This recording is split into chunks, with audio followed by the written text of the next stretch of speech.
Terima kasih Bapak Gubernur. Selanjutnya kita akan buka sesi tanya jawab. Mengingat terbatasnya waktu, kami harapkan rekan-rekan media dapat menyampaikan secara singkat dan inline dengan topik yang akan hari ini. Silakan, ada Pepen dari Reuters ya, ada Imas dari Kontan, kemudian Mas Arizal CNBC dan Grace dari Bloomberg. Silakan.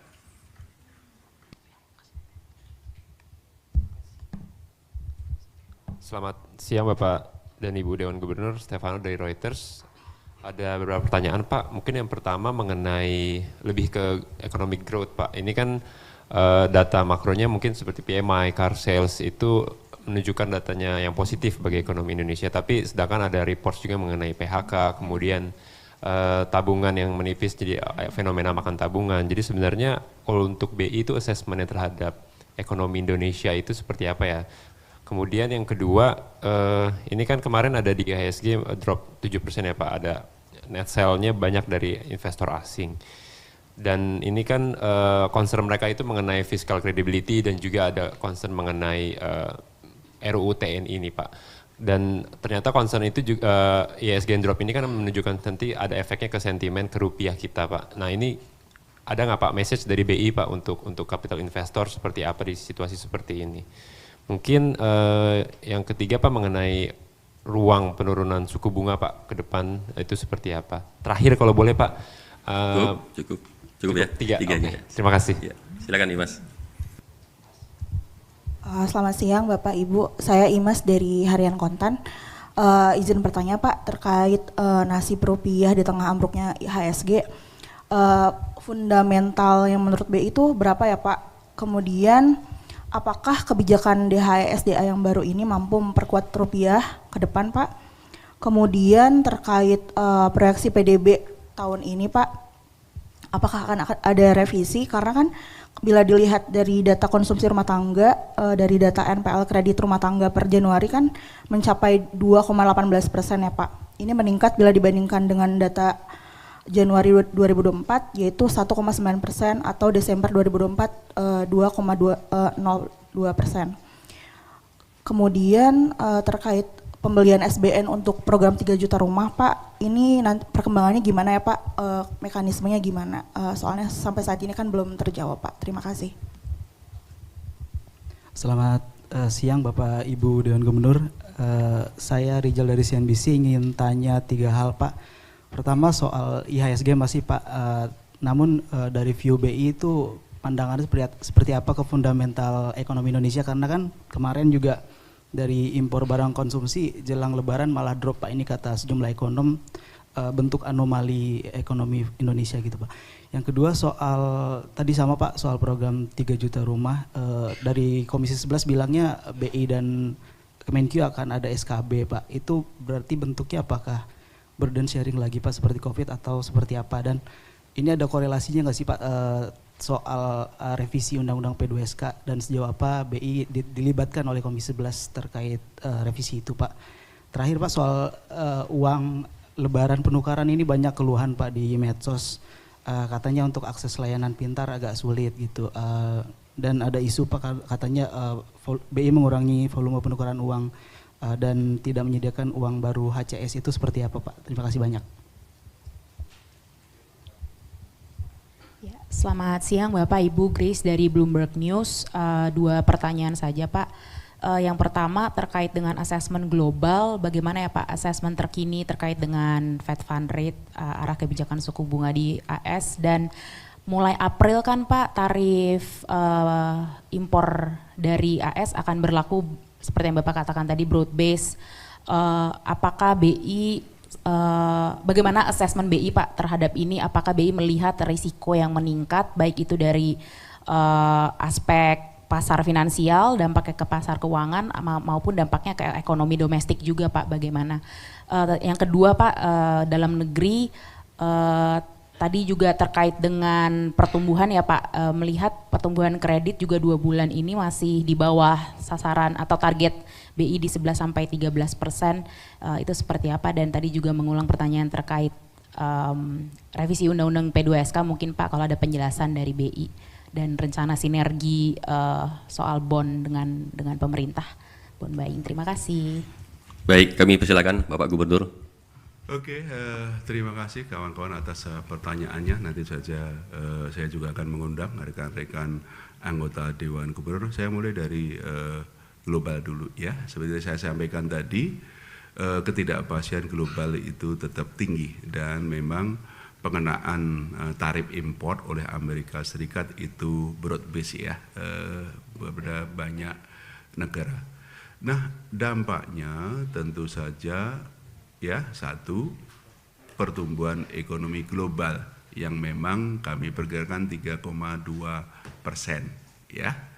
Tapi juga karena dampaknya terus juga kepada sumber-sumber pertumbuhan ekonomi dunia yang kelihatan sekali bahwa di Amerika sendiri juga ini daya dukung dari kebijakan tarif import itu dampak negatifnya terhadap pertumbuhan ekonomi Amerika lebih gede daripada kebijakan Amerika untuk stimulus fiskal domestik. Kan Amerika nih, Presiden Trump kan untuk perdagangan luar negeri mengenakan tarif import. Sehingga itu untuk membatasi import ke sana, harapannya pertumbuhan ekonomi naik. Untuk mendorong pertumbuhan ekonomi domestik, Amerika juga menerapkan tax cut di dalam negeri. Nah, kami lihat dampak keduanya terhadap pertumbuhan ekonomi itu berdampak pada perlambatan laju pertumbuhannya ya di Amerika. Sehingga muncul sekarang ada diskusi pandangan pasar kemungkinan risiko resesi di Amerika Serikat. Sementara dampaknya terhadap inflasi yang sebelumnya tahun lalu itu laju penurunan inflasi di Amerika itu berjalan cepat, sekarang itu jadi terhambat.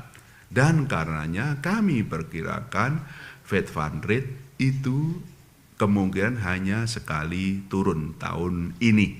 Dan kayaknya juga Fed tidak akan buru-buru menurunkan Fed Fund Rate. Yang ketiga yang harus kita cermati di Amerika adalah defisit fiskal yang semula diperkirakan 7,7% pada tahun ini kemungkinan hanya 6,4%. Sehingga kebutuhan menerbitkan obligasinya oleh Amerika tidak setinggi dulu. Nah, Grace tanya dampaknya terhadap kondisi pasar keuangan. Ya, itu tadi saya katakan bahwa pasar keuangan global ketidakpastian itu tetap tinggi.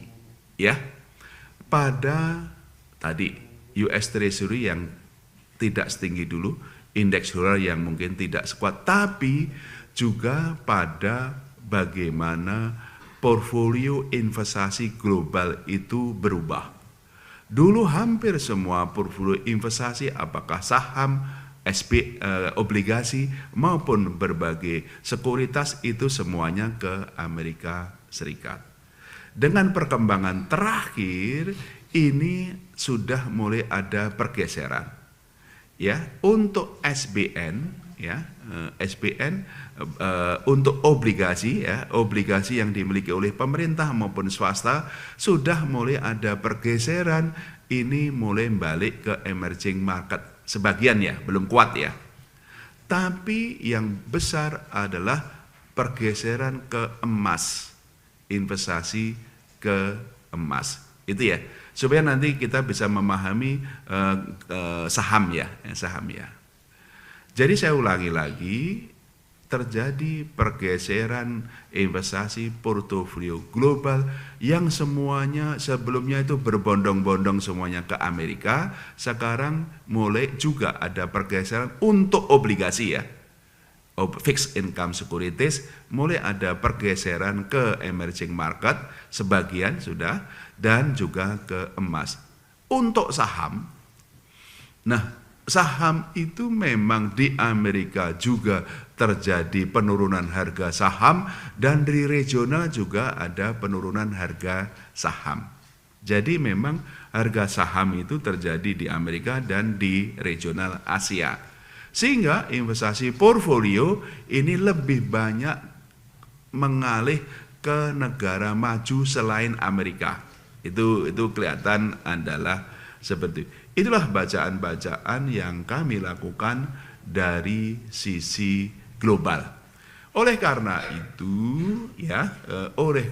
itu kami masih mempercayai instrumen aset keuangan Indonesia, apakah SBN, apakah saham, apakah juga SRBI, secara fundamental itu memang tetap menarik. Karena pertumbuhan ekonomi kita tetap tinggi. Perkiraan kami tadi ada yang bertanya mengenai pertumbuhan, tetap pertumbuhan kami adalah 4,7 sampai 5,2%. Nanti saya jelaskan ya beberapa dukungan.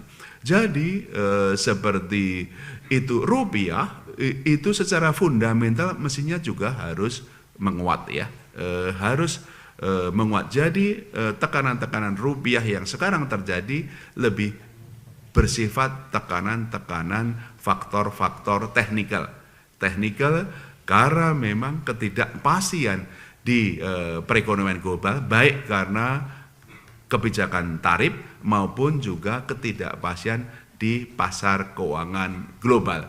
Pada saat seperti ini langkah Bank Indonesia terus melakukan intervensi.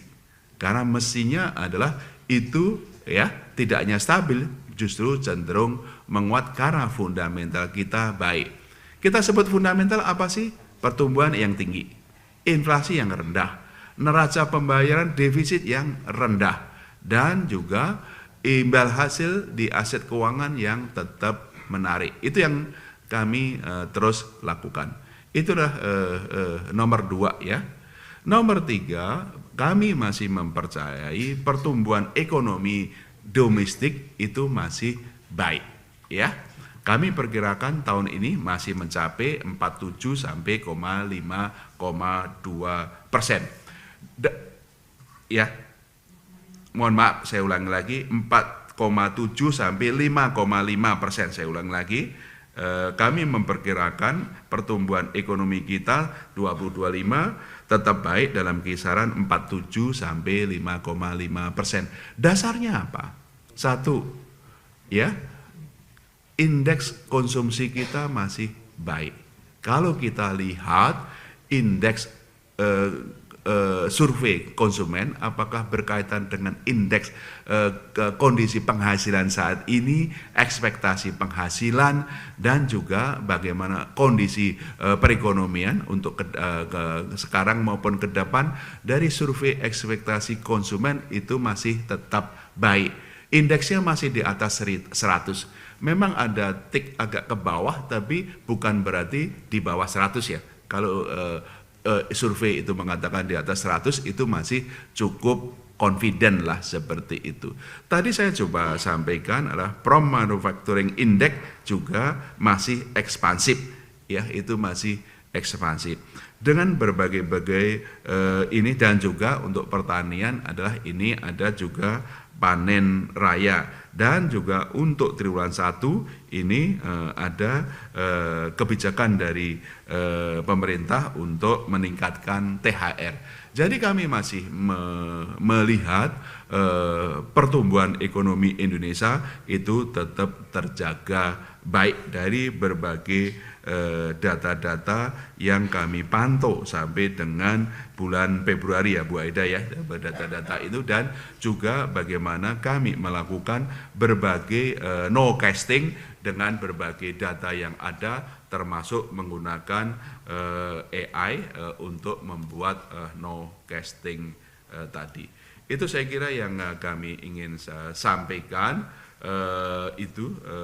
Bu Destri ingin menambahkan, nanti saya bisa tambahkan beberapa yang dapat kami tambahkan. Baik, terima kasih Pak Gubernur, terima kasih teman-teman. Mungkin menambahkan saja terkait dengan rupiah ya. Rupiah ini memang kalau kita lihat kan selama ini pergerakannya relatif stabil dengan peers-nya. Ya, karena kita semua ini sama-sama juga menghadapi ketidakpastian global yang sangat tinggi. dan bahwa sejak awal tahun ini bahkan mungkin menjelang akhir tahun lalu saham khususnya itu memang menghadapi satu koreksi yang cukup besar, tapi sudah dijelaskan oleh Pak Gubernur bahwa saham itu memang sangat dekat sekali kaitannya dengan sentimen di ekonomi baik itu global yang akhirnya mempengaruhi ke domestik. Dan kalau kita lihat kan berbagai policy dari Trump itu kan akan memberikan dampak terhadap ekonomi secara keseluruhan. Nah oleh karena itu maka kalau kita lihat di saham memang year to date ini kita masih mengalami outflow year to date ya dari Januari sampai Maret itu 22 triliun. Tapi untuk SBN dan SRBI kita mengalami inflow sekitar 25 triliun. Ya, jadi artinya kalau kita bicara SBN, SRBI itu kan sebenarnya lebih juga ke fundamental gitu. Jadi ini yang kita harapkan bahwa apa yang terjadi kemarin itu sifatnya temporary ya karena tentunya juga shock dengan kebijakan-kebijakan yang ada di global. Yang kedua, Bank Indonesia akan terus berada di market. Kita berapa hari ini juga terus untuk menunjukkan kepada market bahwa koreksi rupiah ini kita harapkan memang temporary sehingga BI masuk langsung kita di intervensi untuk spot ataupun di NDF dan juga kalau diperlukan kita masuk di SBN. Jadi mungkin itu tambahan dari saya Pak Gubernur. Oh ya, DHE SDA itu juga nanti kalau kita lihat dari yang aturan lama dengan 30% bahwa dana DHSDA itu harus ada di domestik dan juga dalam jangka waktu 3 bulan, kita melihat ada penambahan paling tidak di sistem ya, di rekening khusus termasuk juga di TD DHE kita yang ada tambahan dana dari dalam bentuk dolar. Termasuk juga untuk FX swap, jadi instrumen dolar itu berkembang. Nah sekarang kalau kita melihat dengan aturan yang 100% dan 1 tahun, tentunya kita berharap ini akan positif untuk supply dolar kita di pasar. Apalagi dimungkinkan terjadinya konversi, sehingga itu akan menambah supply dolar di pasar. Dan ini membuat kami menjadi lebih confidence untuk menjaga stabilitas rupiah. Mungkin itu Pak Gubernur, terima kasih. Jadi pesan kami kepada para investor ya Stefano dan rekan-rekan bahwa kita pastikan aset keuangan di Indonesia khususnya SBN dan SRBI itu tetap akan menarik bagi investor asing untuk berinvestasi di Indonesia. Ya, menariknya seperti apa? Satu, imbal hasilnya yang kami pastikan kompetitif dengan negara-negara emerging, ya, apakah dengan India maupun negara-negara lain. Investor asing bisa menghitung berapa yield differential ke SBN maupun SRBI yang lebih tinggi dari yield differential dari sejumlah negara kawasan termasuk India. Yang kedua, seperti tadi disampaikan, Bank Indonesia akan memastikan stabilitas nilai tukar rupiah. Sehingga itu kita bisa pastikan supaya memang imbal hasilnya dari investor apakah yield differential sebelum atau sesudah memperhitungkan stabilisasi nilai rupiah itu tetap menarik. Dan yang ketiga, Bu Desti sampaikan, kita akan terus memperbanyak instrumen-instrumen bagi para investor untuk berinvestasi di Indonesia. Ya, tidak hanya berhenti SBN, tapi juga SRBI.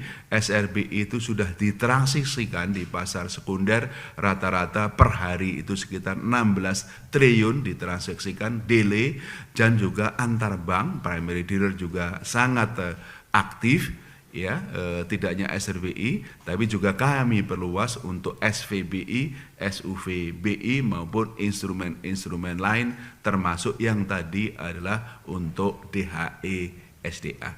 Jadi itu yang sebenarnya pesan yang ingin kami sampaikan.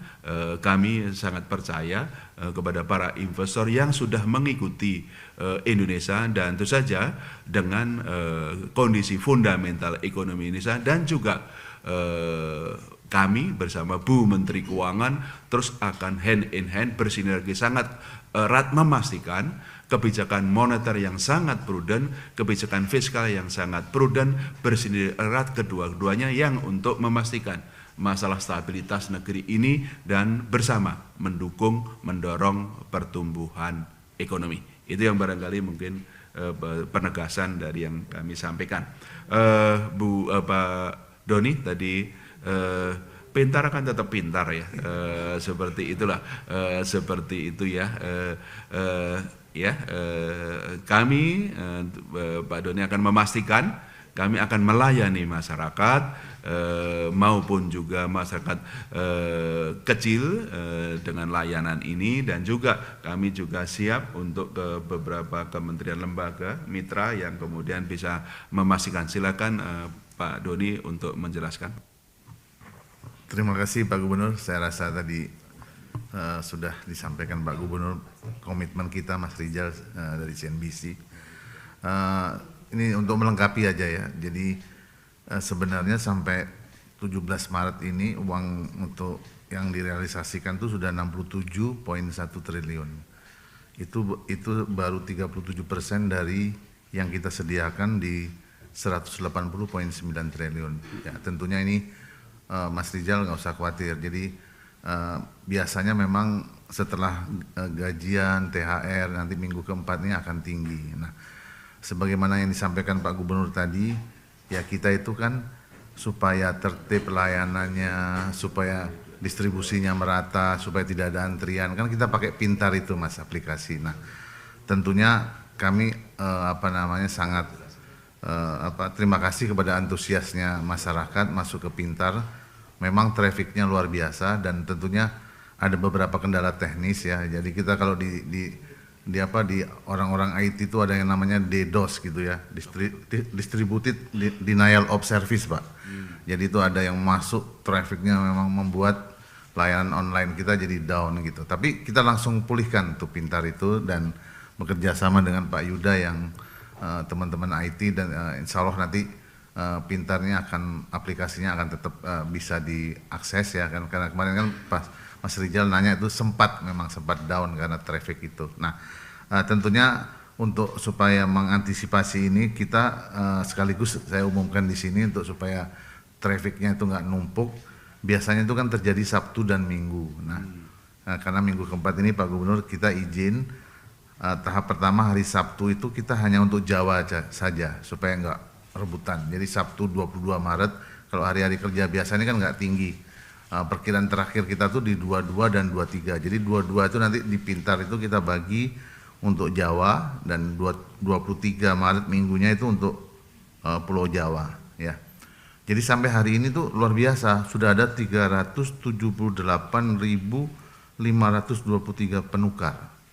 Nah, ini memang tahun ini luar biasa, dan tentunya kita menaikkan titiknya juga ya. Minggu pertama 100-an titik, dan nanti minggu ketiga, minggu keempat tuh kita akan 2000 titik, 2000 lebih lah ya, pasnya 2331 minggu ketiga, 2512 minggu keempat, itu bersama dengan perbankan. Dan tidak perlu khawatir, untuk minggu keempat kita akan tambah lagi kuotanya sampai 251.200 untuk di aplikasi Pintar. Insya Allah ini semua kita pastikan orang bisa menukar ACS, dan tentunya semua tidak hanya ACS tapi persiapan untuk ATM dan lain sebagainya kita pastikan akan ada karena liburnya memang panjang. Mungkin itu Pak Gubernur dari kami. Terima kasih Pak Yuda. Terima kasih Pak Gubernur. Satu saja terkait dengan pertanyaan Grace mengenai pertumbuhan kredit ya. Jadi di Februari ini pertumbuhan kredit 10,3% ya. Bulan sebelumnya itu 10,27%. Jadi more or less masih sama, dan ini masih di dalam kisaran perkiraan Bank Indonesia 10 sampai 12% ya, masih di kisaran itu. Nah, bagaimana apakah ini memiliki indikator atau mensupport pertumbuhan ekonomi ya? Kalau kita lihat breakdownnya pertumbuhan kredit ini ya itu untuk korporasi 15,88%. Jadi ini memang masih sangat produktif kreditnya. Konsumsi 10,3%. Dan kalau kita lihat sektornya itu juga menunjukkan bahwa pertumbuhan ekonomi dan pertumbuhan kredit ini masih sangat sehat ya. Industri tumbuh 11,46%. Pertambangan tumbuh 24,29%. Pengangkutan itu juga tumbuh tinggi 19,5% dan juga jasa sosial ini 21%. Jadi memang pertumbuhan kredit ini masih pertumbuhan kredit yang sehat dan produktif. Gitu aja Pak Gubernur, makasih. Oke, Bu Aida nggak ada tambahan, Bu Fili ada tambahan? Sedikit aja Pak, menambahkan tadi Pak Doni, kalau Pak Doni tadi tunai, kalau saya meminta bantuan rekan-rekan media untuk menggunakan BI-FAS ya. Jadi BI-FAS ini tidak akan tidur, 24 jam 7 hari akan melayani masyarakat selama ya setia. Jadi bisa dipakai oleh siapa saja, kapan saja, di mana saja sepanjang ada saldonya. Nah ini kita tidak akan berhenti untuk pelayanan BI-FAS. Jadi akan terus 24 jam 7 hari dan tidak libur selama libur lebaran 28 Maret sampai dengan 7 April kita akan tetap melayani masyarakat. Mungkin itu aja Pak, makasih. Terima kasih demikian siaran pers dan juga penjelasan dari kami sebelum menutup jalannya konferensi pers ini. Tentu saja bagi rekan-rekan dan masyarakat yang beragama Islam kami selalu ucapkan dan berdoa selamat beribadah puasa, semoga berkah Ramadan bersama kita semua 10 hari terakhir Lailatul Qadar, dan juga tentu saja dari meja ini persiapkan liburan panjang Idul Fitri dengan tertib khidmat supaya kita betul-betul Indonesia itu penuh berkah. Sekian, terima kasih. Wassalamualaikum warahmatullahi wabarakatuh. Waalaikumsalam warahmatullahi wabarakatuh. Dengan demikian konferensi pers hari ini dapat kita akhiri. Sampai ketemu lagi bulan depan. Salam sehat untuk semuanya. Assalamualaikum warahmatullahi wabarakatuh.